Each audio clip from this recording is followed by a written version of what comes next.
మెగా9 TV. టాలీవుడ్లోనే కాదు, అసలు యావత్ భారత చలనచిత్ర పరిశ్రమలోనే ఎన్నడూ లేని విధంగా ఒక హిస్టారికల్ అప్డేట్ ఇప్పుడు సోషల్ మీడియాను షేక్ చేస్తుంది. మెగాస్టార్ చిరంజీవి ఒక సంచలన నిర్ణయం తీసుకున్నట్లు ఇండస్ట్రీ వర్గాల నుండి పక్కా సమాచారం అందుతోంది. బుల్లితెరపై ఓటీటీ హిస్టరీలోనే ఒక కొత్త ట్రెండ్కు శ్రీకారం చుడుతూ మెగాస్టార్ త్వరలోనే ఒక ప్రతిష్టాత్మక మెగా పాడ్కాస్ట్తో మన ముందుకు రాబోతున్నారు. దీనికి సంబంధించిన లీకులు, ఇంట్రెస్టింగ్ డీటెయిల్స్ ఇప్పుడు మెగా ఫ్యాన్స్కు పండుగ వాతావరణాన్ని తెచ్చాయని చెప్పాలి.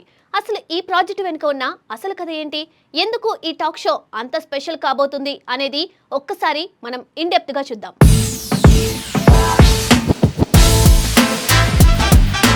ప్రముఖ రచయిత బీవీఎస్ రవి తాజాగా పాడ్కాస్ట్లో మాట్లాడుతూ ఈ క్రేజీ ప్రాజెక్ట్ గురించి అఫీషియల్గా కొన్ని విషయాలు బయటపెట్టారు.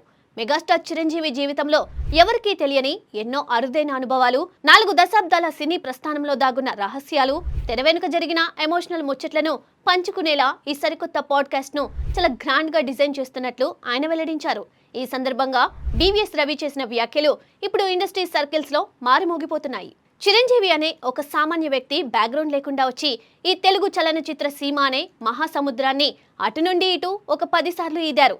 ఆయన సాధించిన విజయాలు, పడ్డ కష్టాలు, ఆయన లైఫ్ జర్నీని రాబోయే తరాలు, ఫ్యూచర్ జనరేషన్ మేకర్స్ ఖచ్చితంగా తెలుసుకోవాల్సిన అవసరం ఎంతైనా ఉందంటూ బీవీఎస్ రవి చాలా ఎమోషనల్గా చెప్పుకొచ్చారు.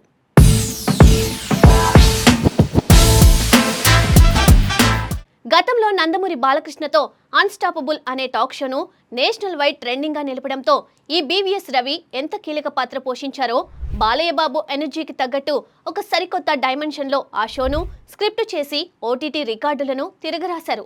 మరి అలాంటి క్రేజీ రైటర్ ఇప్పుడు మన మెగాస్టార్ చిరంజీవి ప్రతిష్టాత్మక ప్రాజెక్టుకి కూడా మెయిన్ హ్యాండ్గా వర్క్ చేస్తూ ఉండడంతో ఈ షోపై అంచనాలు ఆకాశాన్ని తాకుతున్నాయి. అన్స్టాపబుల్ని మించిపోయేలా ఈ మెగా పాడ్కాస్ట్ ఉండబోతుందని ఇండస్ట్రీ జనాలు గట్టిగా ఫిక్స్ అయిపోతున్నారు. అయితే ఈ ప్రాజెక్టు గురించి ముచ్చట్లు ఈ రోజు కొత్తగా వచ్చినవి కావు. గతంలోనే మెగాస్టార్ కుమార్తె, ప్రొడ్యూసర్ సుష్మితా కొనిదెల కూడా తన తండ్రితో ఒక అదిరిపోయే వెబ్ కంటెంట్ లేదా టాక్ షో ప్లాన్ చేస్తున్నట్లు సోషల్ మీడియాలో చిన్న హింట్ ఇచ్చారు. కానీ అప్పట్లో అందరూ దీన్ని లైట్ తీసుకున్నారు. ఎప్పుడైతే బీవీఎస్ రవి లైన్లోకి వచ్చి మరికొన్ని సాలిడ్ డీటెయిల్స్ లీక్ చేశారో, ఇక అప్పటి నుండి మెగా ఫ్యాన్స్ అస్సలు తగ్గడం లేదు. అప్పుడే సోషల్ మీడియాలో రకరకాల పోస్టర్లు, హ్యాష్ ట్యాగ్లతో హంగామా షురూ చేసేశారు.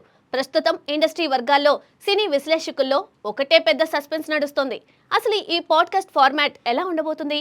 గతంలో చిరంజీవితో పనిచేసిన ఇండస్ట్రీ దిగ్గజాలను, రాఘవేంద్రరావు, కోదండరామిరెడ్డి లాంటి స్టార్ డైరెక్టర్లను, అలాగే అప్పటి స్టార్ హీరోయిన్లను, తోటి హీరోలను తీసుకొచ్చి ఈ షో నడిపిస్తారా? లేదంటే చిరంజీవి గారే స్వయంగా ఒంటరిగా కూర్చొని తన కెరియర్లో మైలురాలుగా నిలిచిన ఖైదీ, జగదేక వీరుడు, అతిలోక సుందరి, ఇందిరా లాంటి బ్లాక్ బస్టర్ సినిమాల వైజ్ జర్నీని, ఆయా షూటింగ్ స్పాట్లలో జరిగిన వింతలను ఒక్కొక్కటిగా వివరిస్తారా అనే క్యూరియాసిటీ అందరిలోనూ పెరిగిపోతుంది.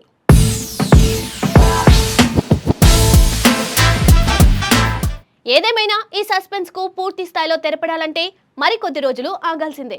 కానీ ఒక్కటి మాత్రం నిజం, వెండితెరను ఏకఛత్రాధిపత్యంగా ఏలిన మెగాస్టార్ ఇప్పుడు డిజిటల్ ప్రపంచంలోకి, ఈ పాడ్కాస్ట్ సామ్రాజ్యంలోకి అడుగు పెడుతూ ఉండడం టాలీవుడ్ హిస్టరీలోనే one of the biggest milestone కాబోతుంది. దీనిపై మరిన్ని అప్డేట్స్ కోసం చూస్తూనే ఉండండి మెగా9 టీవీ.